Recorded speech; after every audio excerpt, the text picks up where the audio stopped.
Good evening, everyone. Welcome to tonight's episode of the Knowledge Sharing Place with the ladies of Live Binders and myself, Dean Mantz.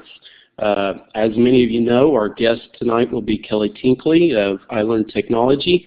I would just want to welcome you to LearnCentral and the great options and resources that they provide here.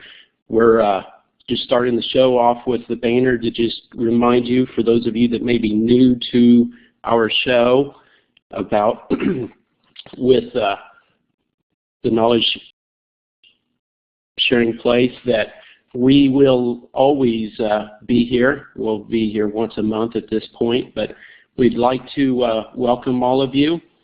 Again, we're on LearnCentral. For those of you that are new to Illuminate, here's just a quick screen shot to let you know that if you have a question, you can feel free to come right on over to the hand, raise your hand for a question. Please use the chat. We'll be moderating it, myself, Tina, Barbara, and of course Kelly will be kind of looking on, and we'll be able to respond to you as well as we can. So please feel free to ask questions there. The one point, a lot of the times you're going to see those right in here with the hand. You can clap, the happy face, and also thank you again for attending, and we'll go ahead and get started this evening.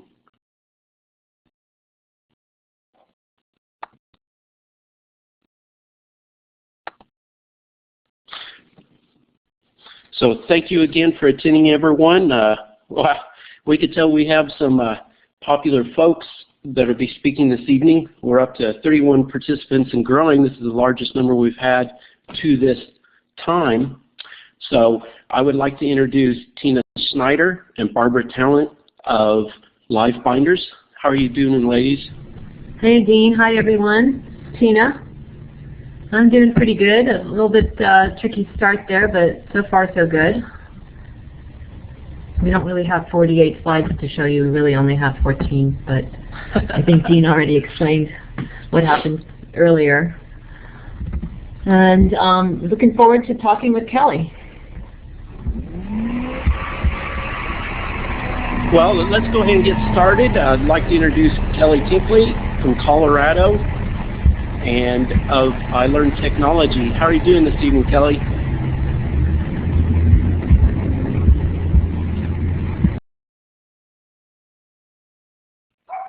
Thanks, guys. I didn't have mics there for a minute. I'm doing great, and thank you so much for having me. I'm really excited to be here. Where we would like to start things off with you, Kelly, is would you just please provide those of you that are not as familiar with you as some of us are about your previous background in education and how you got things started and kind of, where things are today? Sure. I started out as a second grade teacher in a public school here in Colorado. Started in a school that was upper middle class, just down the street actually from where I went to elementary school.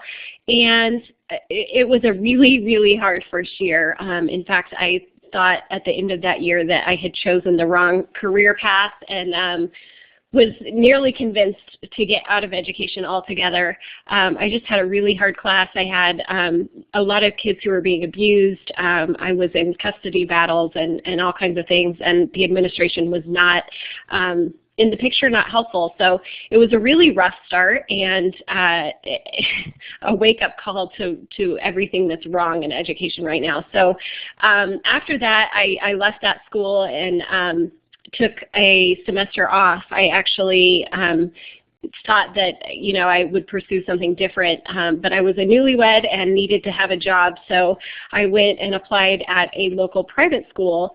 I heard that really good things about it, heard that it was a good place to work. So I put in my application there, and they had just hired on a full-time classroom teacher, so they didn't need a classroom teacher. But what they did need was a computer teacher, and they were rather desperate because they hired me, and I had zero experience. I had no technology background. So obviously they just were looking for a warm body, and as it turns out, I ended up loving it and really just found my passion by accident. So just grew from there, taught in the computer lab for 7 years. And in that time, I started getting certified by people like Promethean and working with Discovery Education, and really just started offering professional development and technology integration opportunities for my own staff, and that kind of grew from there. I Learned Technology started purely because I needed a place to keep all of the cool websites I was finding, and I needed a place where I could remind myself of the ideas I had for using those websites with students and kind of record those things. So that's kind of how it started, and I'm just thrilled that it's useful for other people as well. Wow.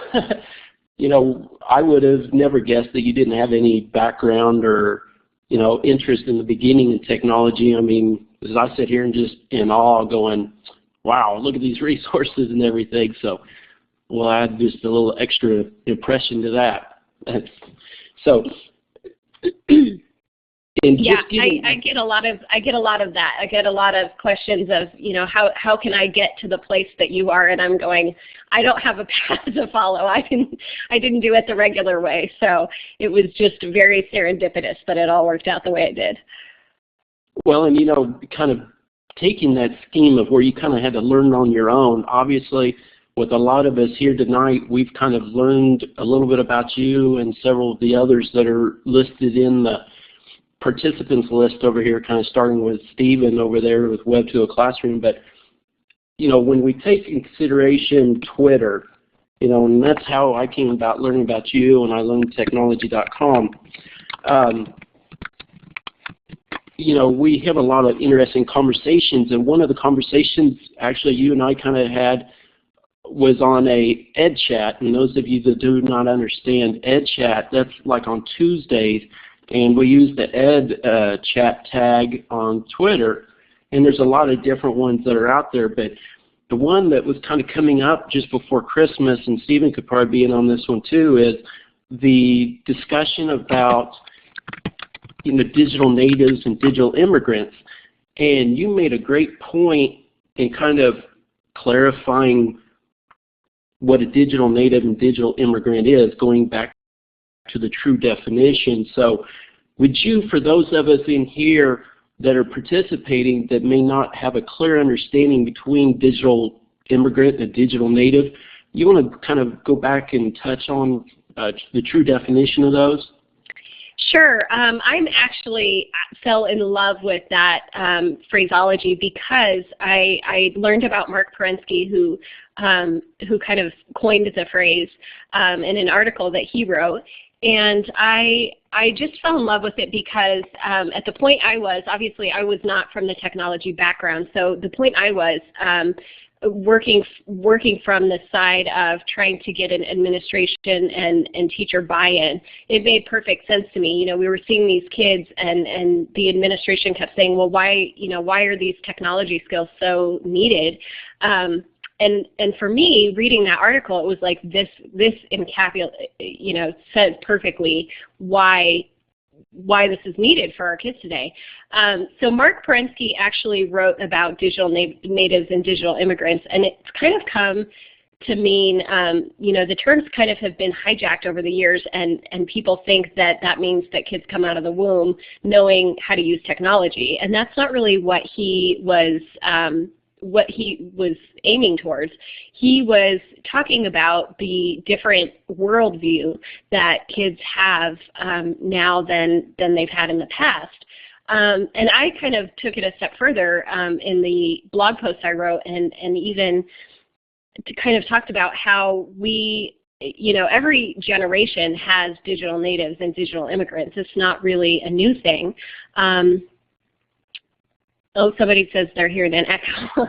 Yeah, headset helps. But, it's more about a worldview. So the kids today are looking at the world differently than I'm looking at the world. I talked to Julie Cunningham the other day. We had lunch down here, and she was talking about how she was in a class and kids were using their mobile phones to take pictures the whiteboard to get notes or of the PowerPoint to take notes. And she said it was so, like, it was a light bulb moment for her because she had never thought to take pictures. She was, there scribbling frantically longhand. And that's the difference between a digital native and a digital immigrant. The digital native looks, doesn't think anything of it. It's perfectly natural for them to take a picture of, the phone, or take a picture of the board with their phone and keep those notes forever. Whereas the digital immigrant knows about the phone, knows how to use it, knows that it has the capability to take pictures, but it didn't naturally occur to us to use the phone in that way. So I think that's a difference, and it's the same thing as, I use this example in the article that I grew up with cameras that you had to buy expensive film and you had to develop the pictures to ever see them. And so you were very careful about what pictures you took, and you made sure you framed them the right way, and you were worried about wasting film. That was something my mom drilled into us as kids: quit wasting the film. And kids today don't have that concept of taking pictures, so they approach picture taking a different way than I do because of my background. Now some people look at me and they say, well, you're a digital native because you kind of have had computers in your life, since the time I was a kid, which is true in the respect of I'm a digital native for my parents' generation, where they would be immigrants, but just the same that because they grew up with television, they're digital natives in a respect too. So we all kind of live in that limbo of being in both places, but in regards to our students, we are certainly the immigrants trying to speak their language in ways that we aren't necessarily used to speaking. Hi Kelly, this is Barbara. Do you feel like there's a difference between those that consider themselves digital natives and digital immigrants when it comes down to creativity? Are there pedagogical approaches that help establish a common focus for creativity? I think that all of us have the capacity for creativity. The difference, I think, comes in the way we are using tools and our worldview of how we're using those tools. I come from an extremely creative family. Terrible. Oh, sorry, I'm hearing an echo. I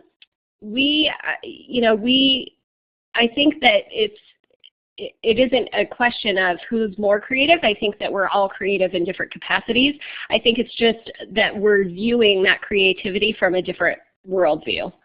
I'm not sure, Barbara, if you want to chime in if that answered your question. No, that answered it great. Hi Kelly, it's Tina. Hey Tina. Obviously you've become known as a digital native just from your own research of all the Web 2.0 tools out there. Can you tell us, since all of us want to become digital natives, what some of the approaches you use when you assess a website and the Web 2.0 tools that are out there? I mean, what do you tend to look for?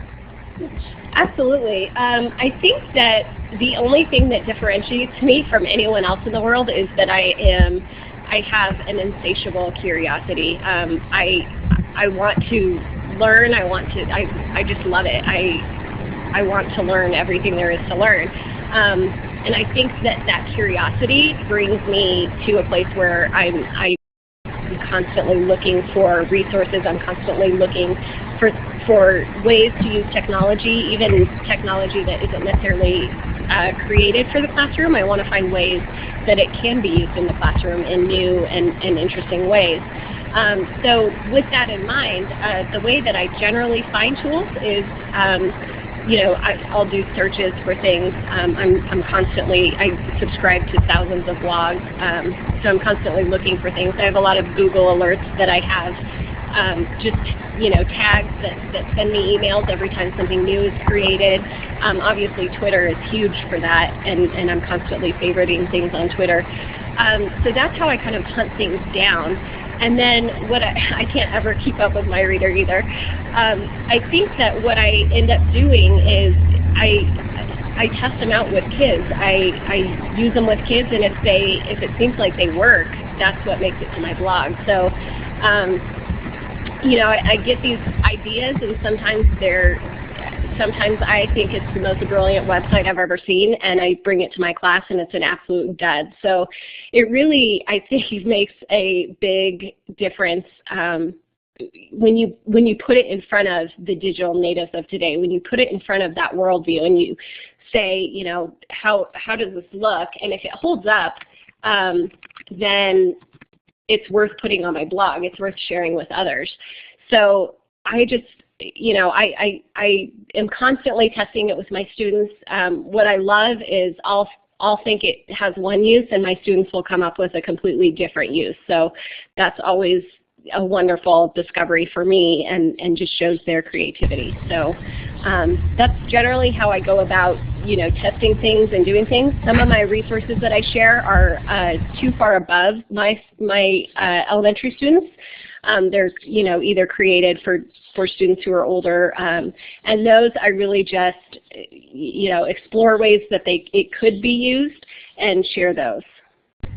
So you come up with like some kind of a project then around this new technology and then bring it to the kids, or do you say, here is something, well, I guess if you're doing with lower school kids that might be hard to do, but you say, okay, what can we do with this? I mean, I think some teachers are wanting to embrace the technologies that are out there, but they're not sure how to apply it to the lesson that needs to be learned. So I'm just curious to know if you have a plan that you try to create around the new technology and then introduce it to your class. Sure, I'll tell you what I've done in the past. It started where I was looking, because I was so new to the technology and computer position, there was no curriculum. There was nothing I could follow, which turned out to be a huge blessing for me because it forced me to create my own, to create something new.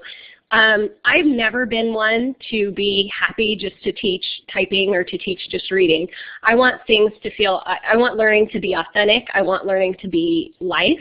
And so for me, it started out purely because I had to find ways to teach my students the technology skills without focusing on the tool. The situation I stepped into was a teacher that was also just filling in the spot because they needed a warm body.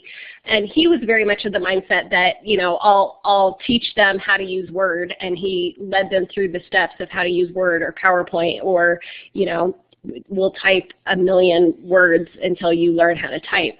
That doesn't come naturally for me. It doesn't feel right for me because that's not the way I learn, and it's not comfortable for me. So for me, when I walked into that situation, I was forced to come up with my own curriculum. I was forced to create something new.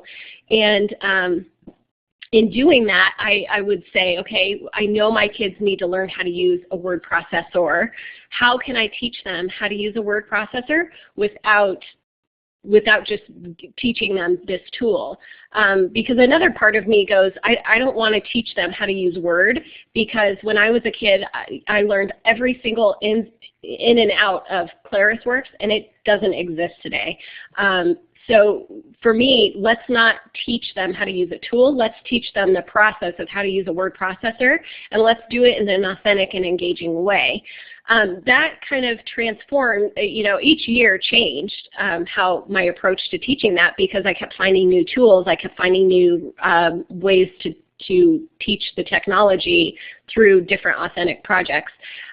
About my third year in, I was looking around because I was at an extremely privileged school that had every resource available to them. I mean, we got 35 Promethean boards, a Promethean board in every classroom. We had this amazing computer lab with brand new iMacs. We had computers in every classroom. So it wasn't a one-to-one environment, but it was about as ideal as you can imagine an environment being, and yet technology was only being used in my technology class, and I only saw kids 35 minutes once a week. Oh, that's incredible. Which, you know, yeah, that's nothing. So I wanted to have the kids doing more with technology because I saw how transformative it could be for their learning. and I wanted them to be able to utilize it more, and I was finding all of these really cool resources, and 35 minutes once a week isn't enough to share all of that. So it became my passion to kind of make that spread so that I could keep the kids using all of these cool tools that I was finding. So I started sending them out to teachers. I started sending the cool tools out to teachers, and what was happening is I would get emails back that they would say, yeah, this is really cool, but we don't know how to use it. And that's where my blog started. I thought, okay, well, I'll give you a way to use it, and then maybe you'll use it. As it turns out, not one of my staff members actually ever ended up reading my blog, but it helped a lot of other people in the process, so it worked out okay. But so I ended up going, one summer I took absolutely every scrap of curriculum in our building home with me.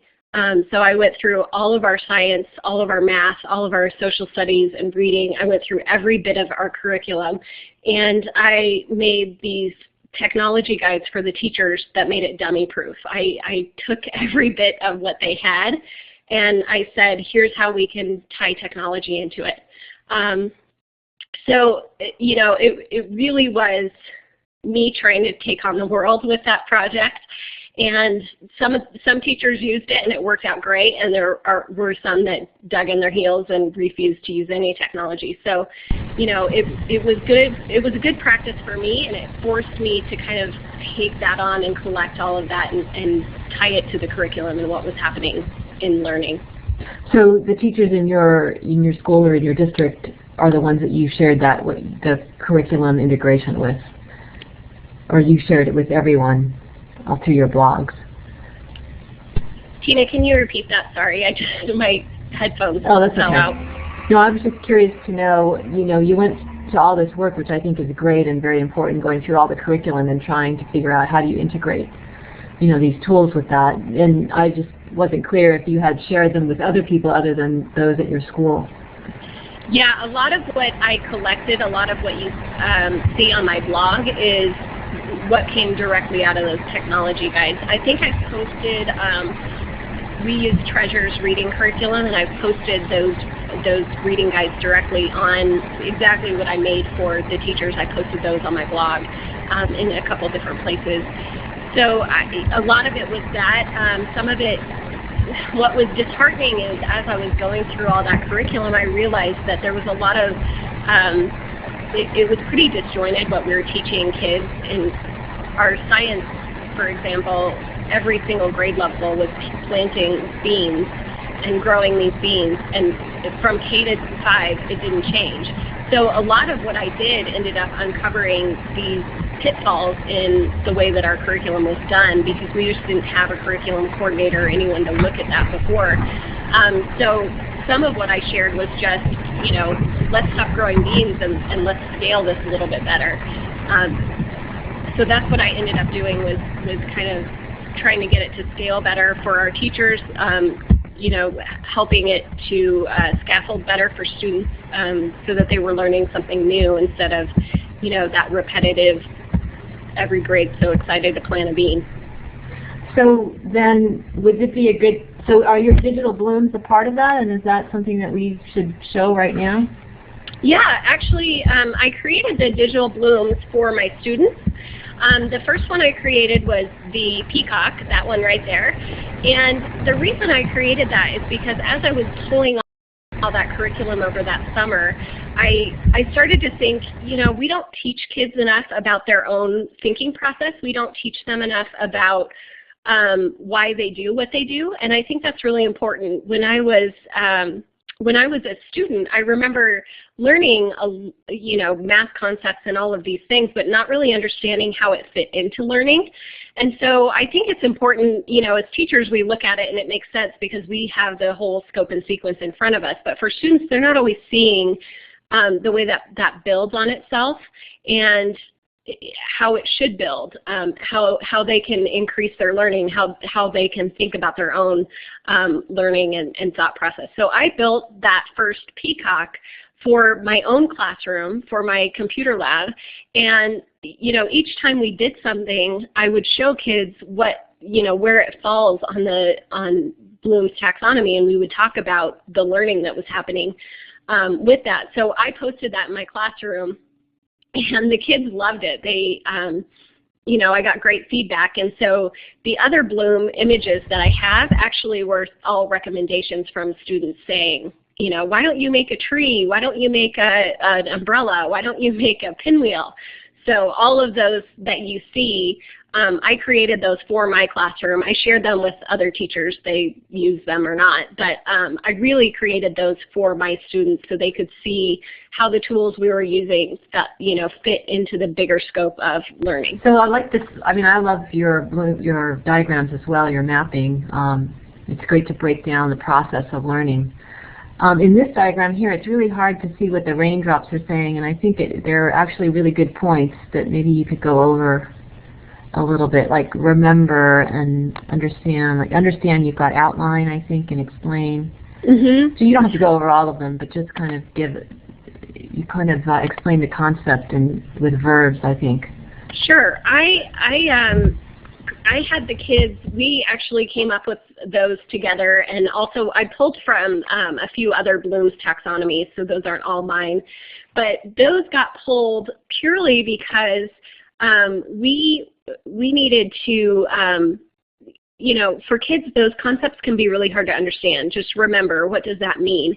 So we came up with words together. We did it on our Promethean board, and actually on the Peacock the first time. We came up with those words and got help from other sources to help us with those words. In our school, we talked about, we talk a lot about juicy verbs and juicy words, and that's part of our writing curriculum. And so we came up with these juicy words to help us describe what that learning looked like and what it felt like, and how we would know when we were doing those different kinds of learning. So, under remember, we talked about, what is remembering? Well, it's naming something, it's describing, it's relating. What does it look like? Maybe it looks like writing, maybe it looks like finding something, maybe it looks like telling something or listing something. Then we talked about understand. What is understand? It's explaining, it's comparing, it's discussing, predicting, it's restating, it's outlining. So we just went through every single one, and we really broke down and talked about what does that learning look like, and how do you know when you've done it. And so that's where those words came from. And as I said, we used other taxonomies, that we came across online to help us build that. Well, it's very cool, and I like in the next slide that we have here, and some of you are probably more familiar with this than I am, but is it the next one? Slide 12. You kind of broke down how some of the tools actually apply to those, which I thought was clever too. So you take the verb and then you say, okay, well, here's some tools that you can do the verbs with, you can do the actions with. And with our students, I love that they caught on to this, because we would put one of those tools that you see listed there, we would put it under one section. And 3 students would raise their hand and say, well, I disagree. I think it fits better under analyze, or I think it fits better under create. And what we found is that the best web tools fall under multiple categories. And so a lot of those, they may fit better under one category, but really there's a lot of overlap, and they fit under several categories. And we kind of talked about how our favorite resources usually fell under multiple categories and not just one.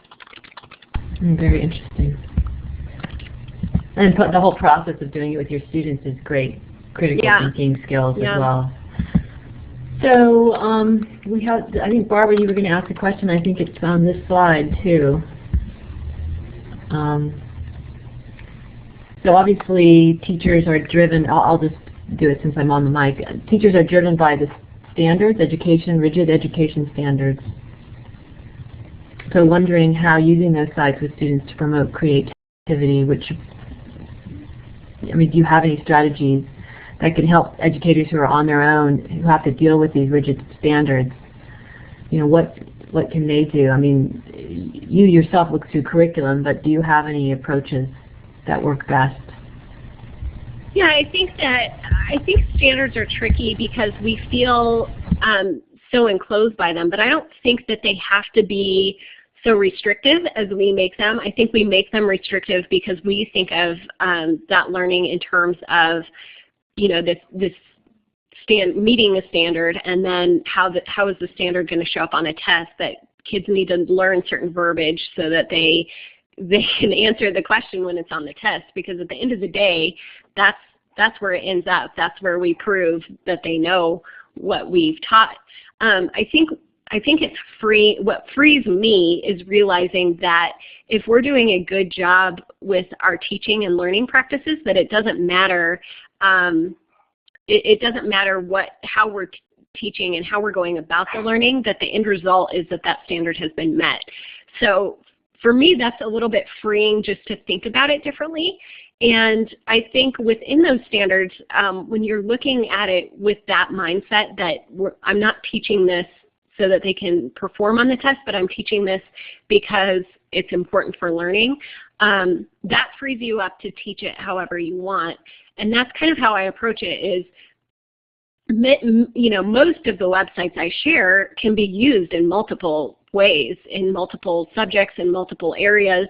And when you're approaching these tools creatively, there's a lot of overlap within different disciplines. There's a lot of overlap of standards, and they're getting all of that, and they're getting it in a way that the learning really sinks deeply and resonates in a new way with them, and it actually makes them stronger, you know, in all the disciplines. So finding the tools that connect with your students, I think let your students tell you what they like, because as I said, I can bring my students tools all day long, and that they may look at me and go, yeah, it's fine, but this is, you know, we like this one better. You know, I remember bringing one tool specifically to my students thinking, oh my gosh, this is just, they're going to go through the moon for this one. And it was a complete dud. And others, you know, I brought in thinking, oh, they might like it, but I wasn't sure. And it became so popular. Even with age groups, I didn't expect it to be popular with. And one that stands out is Shidani, where kids can create their own virtual world and characters. And we use that for a lot of writing exercises and math, you know, demonstrations and different things. So I thought for sure the young kids would like it and the old kids would think it was too babyish, but it was really popular with my 5th graders. And I think it was just because it was a creative outlet that they didn't have that creative outlet. So, you know, they enjoyed that. And so kind of let them help you decide where to use those tools, what tools they really like, and then look at them with a new set of eyes and think about how they can overlap different disciplines, different standards, and how they can pull all together. Myra's asking how many kids in my school. I had 538 last year, and that was K through 5. We also have 6 through 8, but I did not teach those kids computers. So I taught average grade levels we have 3 classes per grade level, 25 to 28 students in each class.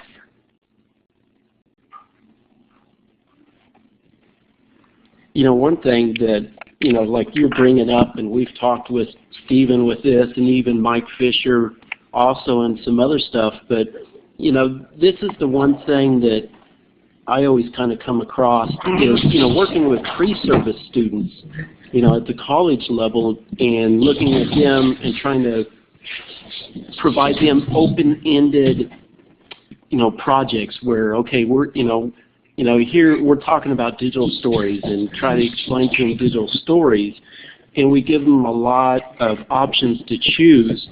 If you were working or conducting your own professional development lesson and, you know, focusing on the creativity side of things with pre-service students at the college level, and I'm asking this as advice for me maybe, is that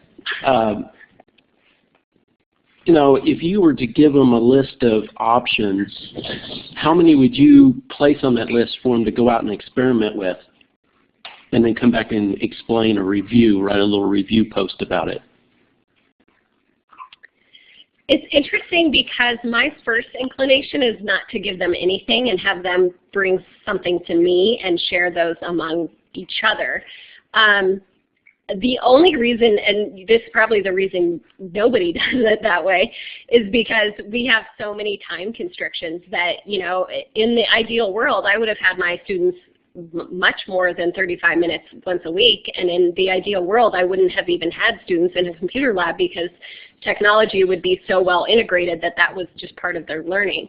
But, you know, I understand I had to bring tools to my students because we had that time limit. And generally speaking, I with the elementary kids, I always brought them, you know, for example, digital storytelling. I would bring them 5 at a time and let them, you know, kind of test them out, play with them, and then we would choose one to play with, or, you know, I'd let students choose which ones they wanted to play with. For pre-service students, I almost say give them more because they, you know, they have time to kind of search through it and look through it, and that can be valuable for them. So I almost think, you know, give them a binder full and let them pick, you know, 10 to 15 to look at really in depth and talk, you know, think through how they would use those and discuss. So I don't know if that answered your question or not. Oh, that's kind of what I've done. I just, like I said, I sit back and I look at some of the stuff I do, and it's kind of like we've talked, or all of us have talked about, you try something, you reevaluate, you know, it's kind of like, oh, I think this is going to work, and then it flops, and then they find something else that works, and that's cool. So, yeah, it's just one of those that you're always trying to learn from somebody else and improve yourself, just whatever method you're trying to do. But let's kind of continue on with the creativity thing. How would you advise an administrator, okay, on approaches to use with their teachers to avoid that issue of teachers stifling student creativity and trying to help them promote critical thinking? I mean, what would be some advice or some other things that you maybe not have touched on already when you're talking about how you were handling the Web 2.0 tools and stuff with your students and teachers? Sure. I think one thing to do as an administrator is to let your staff know that there is some freedom, because I know for the staff that I was working with, they had made the assumption, because we were taking tests and doing things like that, they were making assumptions that, well, we can't do that because we have to do it this way. They bought this curriculum, we have to do it this way. So I think, you know, even if we have, you know, we make assumptions that our teachers know that it's okay to kind of step outside the box and be creative in the way that the instruction's done. But teachers don't always make those assumptions because they're, you know, they're trying to do their job, the job they've been given, and sometimes we assume that that's, you know, if you give me curriculum, I'm supposed to teach this curriculum. So the first step I would just say is to let everybody know that. And then I think that the next step is in modeling that yourself. You know, I know when our admin, I approached them and I said, our teachers don't really know that they are allowed to be creative, because that's not what we model. You know, in our staff meetings, that's not what we model when we talk in professional development. We don't model any of that. So why would our teachers think that it should be any different in their classrooms? So I brought the administration an idea to, you know, I said, can I take over one of our staff meetings? And I was lucky enough that they trusted me and they were completely overwhelmed and said, sure, take it. Here's what we need to cover. And instead of a regular staff meeting where we sat down and talked about, you know, bullet points that could have been in an email, we did a staff amazing race, and I put the teachers into teams, and we learned everything that needed to be learned that day, but we did it in a hands-on way, we did it in a fun way, and afterwards every single teacher said, that was so much fun.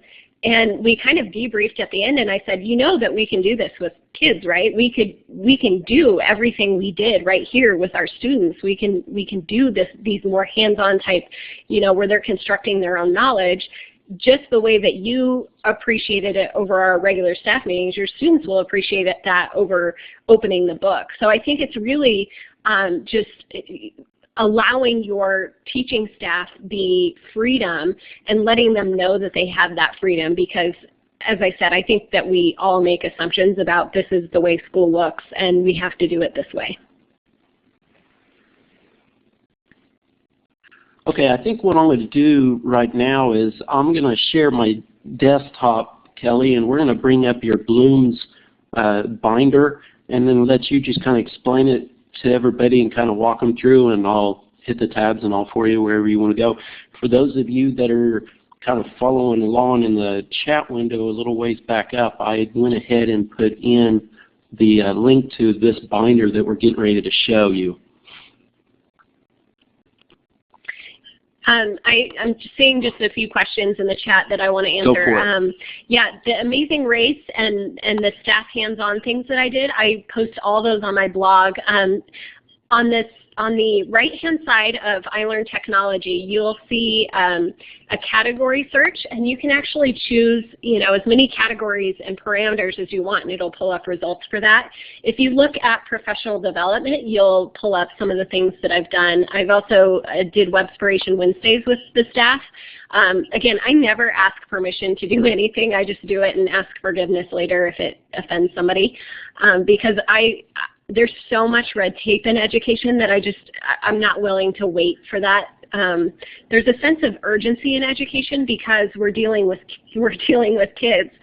So, by the time we get it approved, the kids that I'm teaching right now don't get to benefit from that, and I don't accept that as an acceptable answer. So one day I realized that we weren't speaking, our staff wasn't all speaking the same language. We didn't have a shared vocabulary. I was talking about all these concepts and trying to get everybody geared up in the professional development that I was doing, because I have these great conversations with you all on Twitter every single day.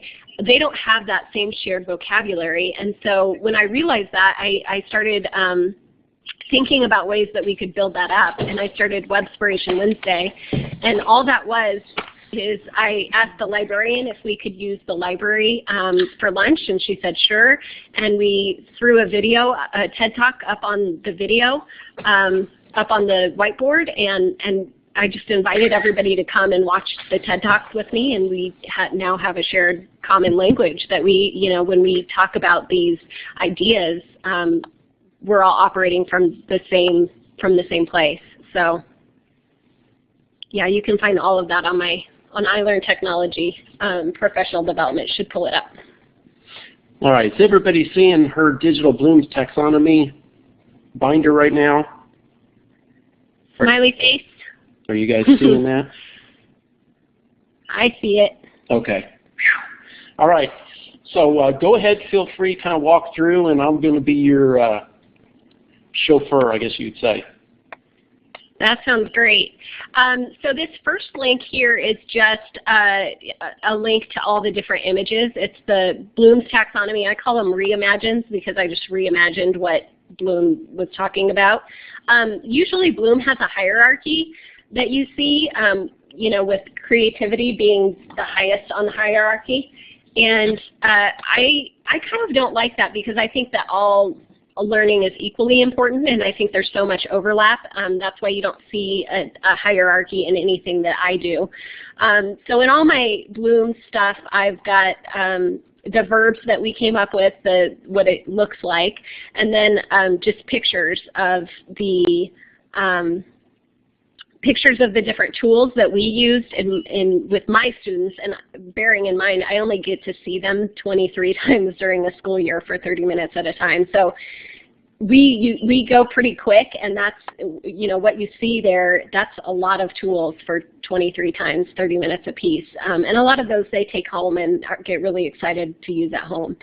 So all of those are just the links to my Reimagines, and as I said earlier, the peacock was my idea. The rest of the images that you see, those are students saying, what if we put it on a pinwheel instead? What if we put it on a tree instead? And we kind of created those together. So, and then below each of the images, I give all the links for all those tools that you see there. I think that's awesome how the students started saying, hey, let's use this, let's use that. I mean, they're starting to apply something that you want them to understand to themselves in a real world situation. And I mean, can't be any more authentic than that, really. Right. Right, and I did a lot of that. I had the kids reimagine what a school would look like. You know, let's say we still have to learn. Let's operate from that perspective.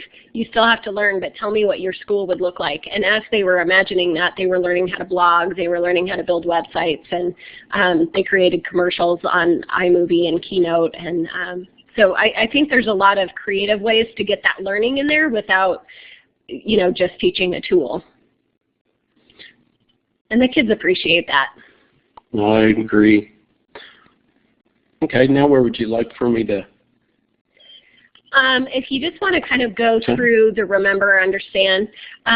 So under each of the tabs, I have subtabs there of different websites that I came up with my students. Obviously, there's thousands more that could go under each category. These are the ones that I had time to use with my students, and so that's what you'll see. I'm not currently teaching, and Quickie is pretty new. That just came out within the last couple of months. So I'm not currently teaching in the classroom. I've got some health issues that keep me out of all those germs. Some autoimmune disorders, so I couldn't be in the classroom this year. But what I'm doing is I'm teaching a virtual classroom, and what I love about that is I get to teach whatever I want, and there's no parameters. So I just have parents signing their kids up to be a part of those virtual classes, and that's where I'm utilizing these tools right now is within my virtual classroom. So under each, you'll find tools that, you know, now we're in the understand. You'll find tools that help aid that Bloom taxonomy level. But in all of these, like Into the Book that we were just looking at, that is an amazing website. Oh, that one's labeled wrong. But Into the Book is an amazing website. It helps kids learn reading strategies. So, you know, all of these can have so much overlap in any curriculum. You know, they plug right into any curriculum. You just have to look for the ways that they best fit. And as I said, a lot of these tools, you know, Into the Book is a great example. It doesn't just fall under the understand category. It falls under so many other categories. And the kids were quick to point that out. Well, it's not just understanding. We also had to analyze Into the Book, or we also had to evaluate our reading. And so a lot of these fall under different categories. We just picked the one that it most readily fell under.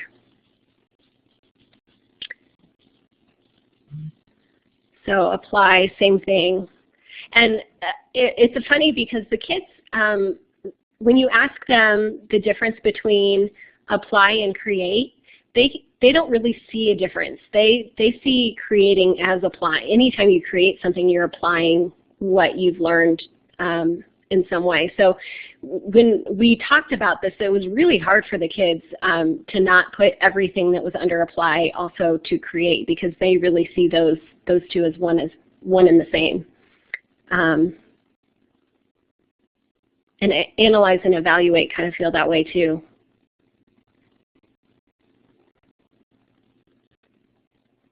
So these are what we came up with. Certainly, as I said, there's hundreds more that can fall under each, but these are the ones I have used with students in these capacities. We used Nota for creation purposes.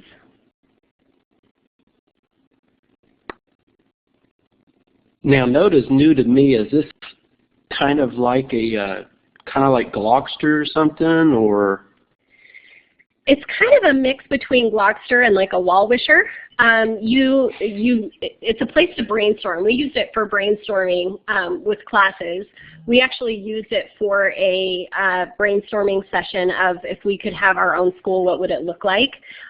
What I liked about this, because certainly Wall Wisher does similar things, but we were able to, we had more freedom than Wall Wisher gave us. We could we could kind of create a scrapbook of sorts together where we added pictures and videos and words and links, you know, kind of the same as Blogster, but we were doing it all at the same time. You can instantaneously create those presentations and videos. So we had kids, you know, pulling pictures from Googleplex and Pixar and saying, I wish school looked like this, and they would kind of write, you know, their little piece of in our ideal school, here's what it would look like.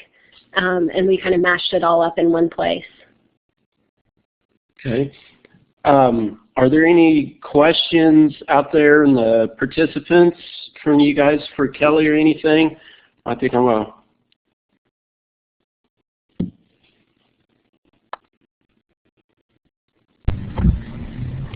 Is that Steve?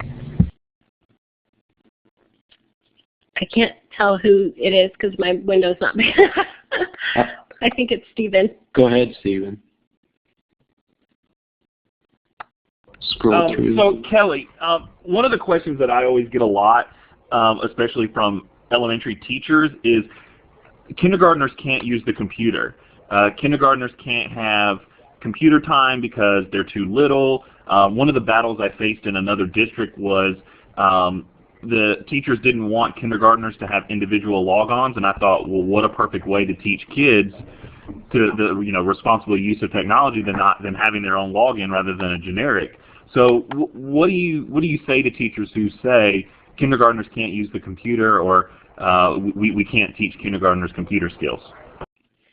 Well, I think can't is ridiculous. Of course you can teach them. They'll learn it on their own. In my specific situation, I actually asked to not have kindergartners in my computer class, and that was purely because of the ridiculous restrictions the head of technology put on our logins. They actually created logins that were, they forced logins that were 12 characters long, passwords and usernames. And if you've ever worked with kindergartners, that's ridiculous. There's no way they can all have separate 12-character long username and passwords and log in a 30-minute time span and get something done. So I actually asked not to have them, and our kindergarten is half-day only. So I asked to utilize the technology in the classroom instead of in my lab. So I went into the classroom, I looked at what the kids were doing, and we utilized it in their classroom. I think it's perfectly, I think exactly what you're saying.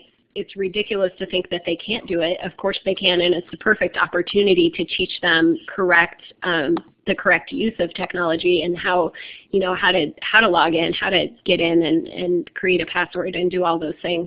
I used technology mostly to help them learn how to navigate, the internet, how to navigate a computer, and how to do it properly, because the kids are not afraid. They're so willing to click on anything and go anywhere. So I think instilling those skills early on where they can understand how to use technology as a learning tool is great.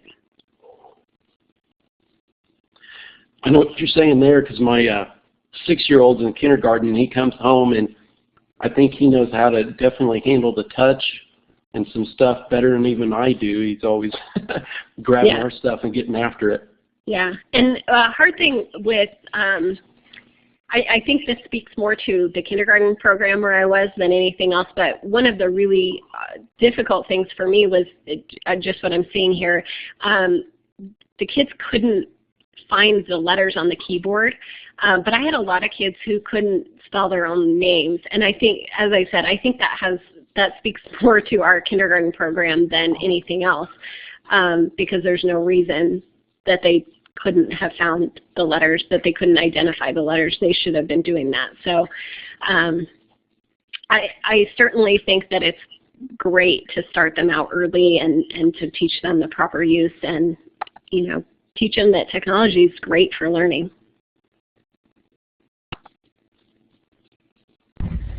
I have to say that one of the things I learned today from listening to you is that can't is not in your vocabulary. No, it isn't. Sometimes that's to the, everybody I make people crazy because I'm like, of course we can. No, but I think great takeaway is you actually sitting down and looking at every curriculum in every grade and figuring out how to apply some of these tools to get these teachers, up to speed on becoming digital pioneers, and I commend you for that. That's just awesome. Well, thank you. Part of that is directly a result of my stubbornness. I have a stubborn streak a mile wide, and I'm not willing. If somebody else isn't going to do it, I will, because I just feel like our kids deserve so much better than they're getting in the in education right now. They deserve better than that, and it's not fair for us to say, well, we don't have time to figure this out, or we don't have time to learn that, or to go there, or there's restrictions keeping us from that. I don't think that that's a good answer, and I don't know how you can look at a school full of kids and give that answer. So I'm just not willing to just leave it be the way it is. Well, I love the use of the term digital pioneer over digital immigrant. It just seems more positive and more take charge and go find out what you need to do. Yeah, and I certainly think we are all in that boat together, students included. And if you bring them on that journey, they'll be those pioneers with us. So, I'm always excited to take students there. That's the whole key, and you're right. It's providing the students the opportunity to take that leadership and kind of actually, again, like you said, they take some of the tools, they have to turn around and evaluate them, and then come back and explain how they see them being used in creating some projects. So. Yeah, absolutely. My very favorite thing in the world is when kids left my classroom and said, "Can I do this at home?" And I'd get emails from parents, "What did you use today? They won't stop talking about, but I can't find it." I love that. When kids want to take charge of their own learning and are upset because the 30 minutes is up, they don't even know that they're learning. They just want to continue it, and that's such a great feeling for both, for me as their teacher and for them as the student, that they got excited enough about something that they want to continue it. Well, I know we're running out of time, but I just want to say one thing, that the binder URL that's being listed on the page here has some of your binder shelf on there, and anything that you add to your shelf or any binder that you create will show up in that binder. When we finish this talk here, we'll post the video or the audio file in that binder so that people can refer to it later. And it's also, I added the paper by Mark Prensky that you referred to about digital natives and digital immigrants, and I think another website that you mentioned too. So there was a lot of interesting resources that you brought up that have ended up in the binder there. Well, thank you. I appreciate you putting that all together in one place so it's easy to find everything. No problem. Thank you for joining us today. For anyone who wants to continue this conversation, anytime you at me on Twitter, I'm Kelly Tenkely, I'll type it in here. I always respond eventually.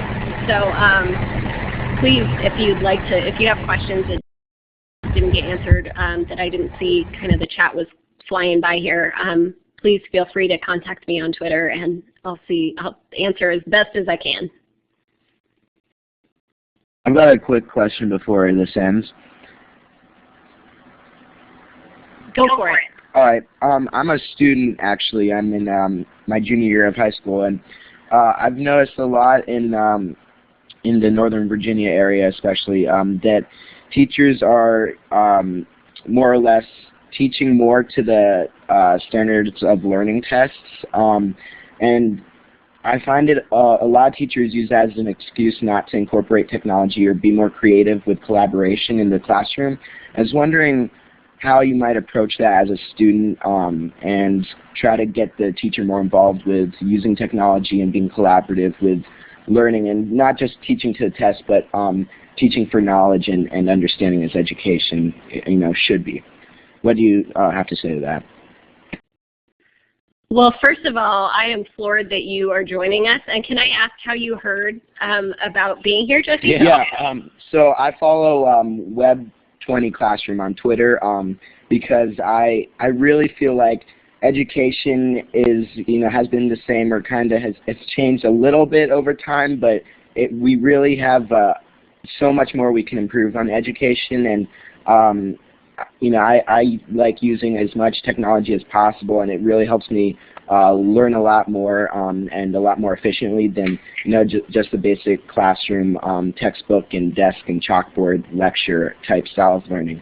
So I think it is absolutely amazing that you are joining us, and I hope that we got that all recorded, because you just inspired teachers all over the place to do better. So you asked how can you get teachers to kind of understand, and exactly what you said, it's completely excuses. There is no reason why they can't be using technology. Regardless of standards and tests, technology can be used to further education. How can you get teachers to use that? I think the best way is to bring the technology to them, to show them the way. Anytime you're learning something and you see a tool that can be used to learn it in a different way or better, I would say bring that to your teachers. Definitely, it sounds like you are not somebody to bring it to them in an arrogant sense, but bring it to them and let them know that it exists, because 9 times out of 10 your teachers don't have time to find that tool on their own. They probably don't know it exists.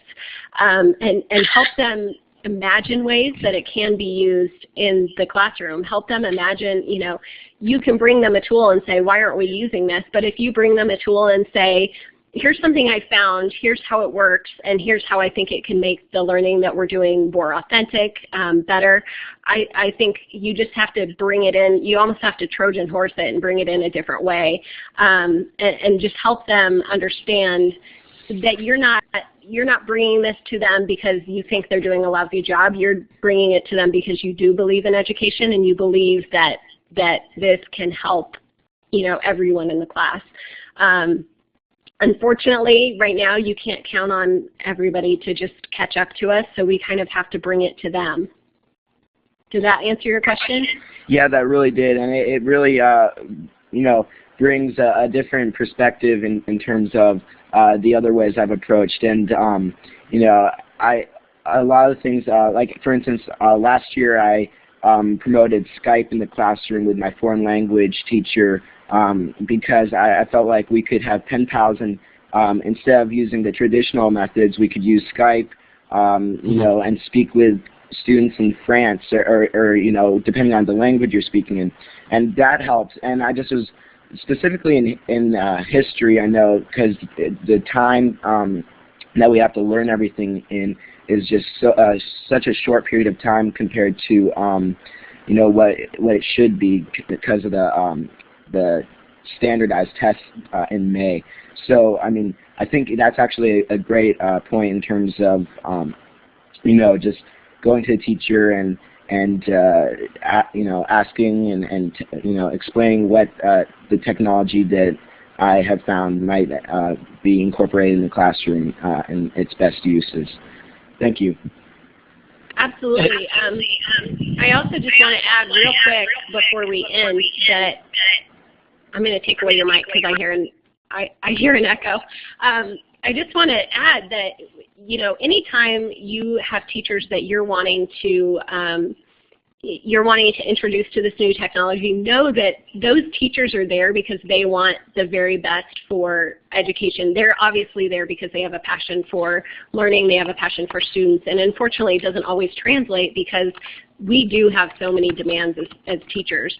But if you give them the opportunity to see the different learning that you're finding, to see the different tools that you're finding and different ways to learn, I think that they will accept that with open arms. They may not always be able to implement it right away, but know that they want the best for their students, and they're doing the best with what they've got.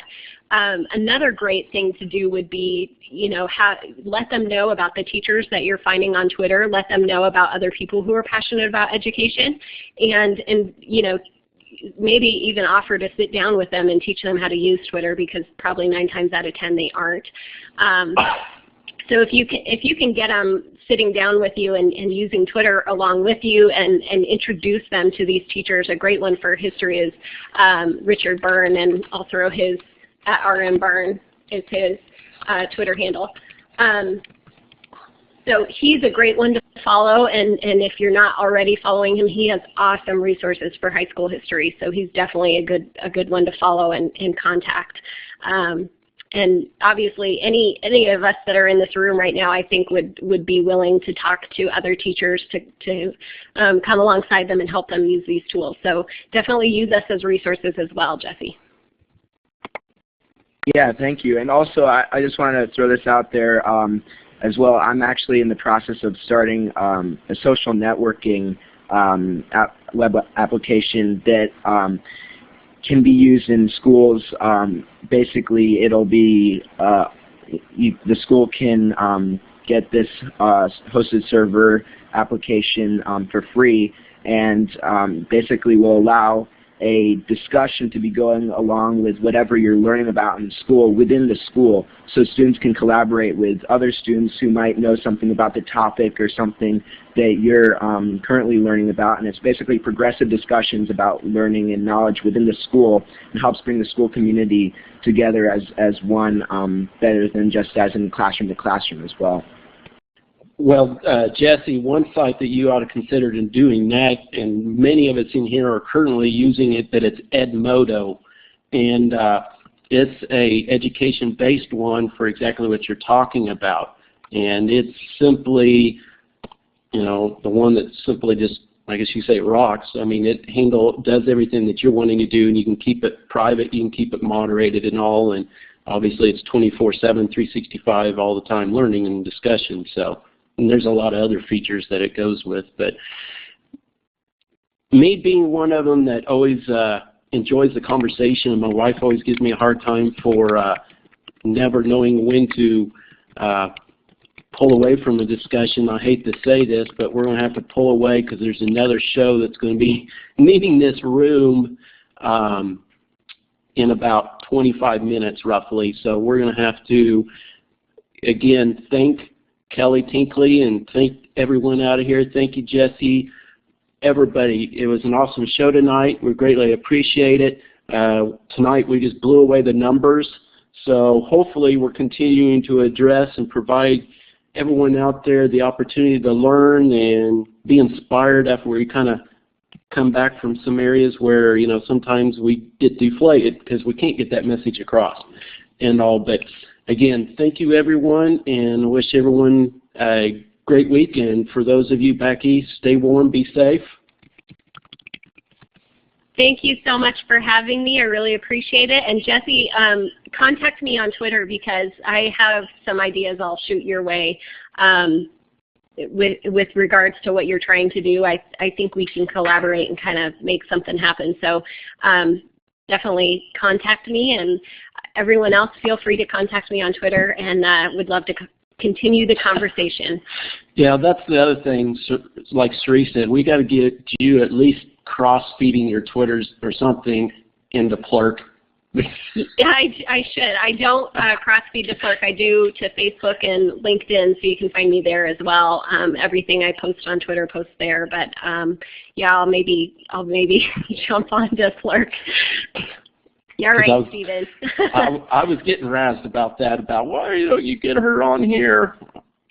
I'll try. We'll honestly, it's all about the platform that you start out with. Is the one that you stick strong with. So. That's right. All right. Thanks, everyone. Have a good night. Thank you very much. Bye-bye. All right. Thank you. Bye.